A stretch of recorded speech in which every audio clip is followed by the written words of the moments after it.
Liverpool overwhelming favourites to win at Anfield. You can get 4-1 on the draw. Arsenal at 13-2. Look at that, more than 6-1 to go and win at Anfield. And anytime we have a big game, especially for Craig, we have a combined 11. Stewart, Robson producing the combined 11 between these two teams. And lo and behold, the 11 containing just two Arsenal players. Aubameyang makes it in up front. Torreira makes it in midfield.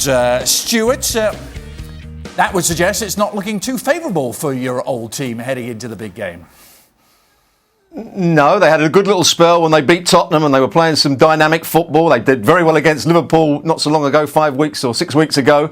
But they've had injuries defensively. They didn't look particularly secure against Brighton. They lost creativity in that second half as well. Things aren't quite going their way at the moment, and this is a massive game for Arsenal. But I can't see with the defence they're going to be putting out how they're going to stop Liverpool winning the game.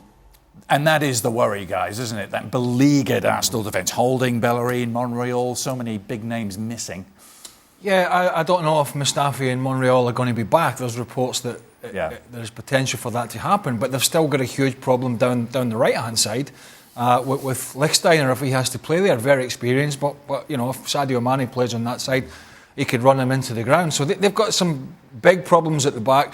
I think it's bigger picture for Arsenal here. I don't expect them to win at Anfield, but I don't think it's a disaster because, as I say, I think there is a much bigger picture for Unai Emery, and that is sorting this squad out, and that's getting through this season and doing as well as they can, obviously, and then going again in the summer transfer window because this is a rebuild, and it's not short-termism. It's not about, we must get in the top four or else.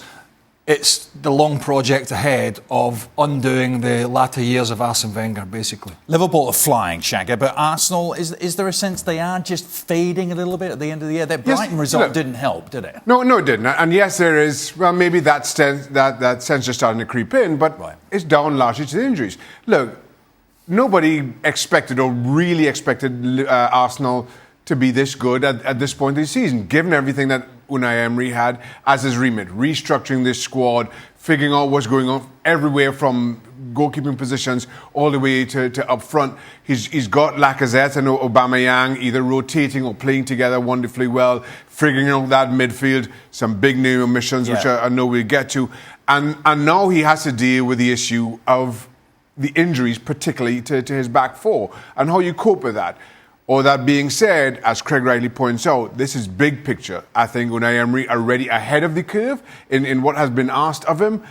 No shame in going to Anfield against this Liverpool in particular and losing. Stewart, reports are that Mesut Ozil has not travelled to Merseyside. If you're Unai Emery, how are you setting out this Arsenal team to best cope with Liverpool? Well, at Christmas time, you haven't got too much chance to work on new formations or tactics, and he's got a problem at the back, as we've already mentioned. So I think he's got to stick with very much the same formation that he did so well against Liverpool 5 or 6 weeks ago, with Lichtsteiner having to play at right back, Kolasinac at left back.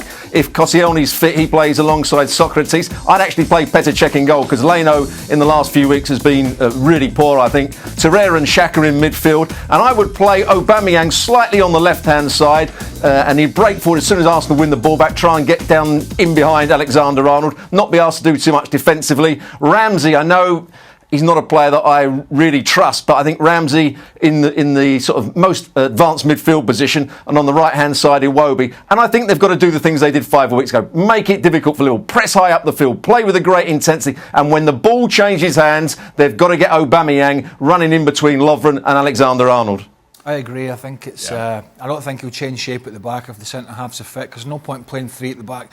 It'll become 5, and Liverpool sometimes have nobody up front. Salah will be up there. He'll drift. Firmino will drop a bit deeper. So I think he will go with that back four. The key thing is Aubameyang's in great form, but he might have to drop a little bit onto that side, as Robbo said, because defence starts with your attack, and Arsenal have to stop the Liverpool fullbacks getting forward. You got to try and push Trent Alexander and Andrew Robertson back, because when they start bombing forward, you've got problems. I don't think it'll take anything away from Aubameyang, because he can still make those little diagonal runs in between defenders and work off Lacazette. But I think Ramsey coming in might, he's going to be leaving Arsenal, but he'll give him a little bit of steel. And the whole Ozil thing, right, whether he's injured or not, you can't. The one thing they can't do is go there with a passenger. And let's be quite frank, as good a player as he is, if he plays at Anfield, he'll be a passenger. And Unai Emery knows that.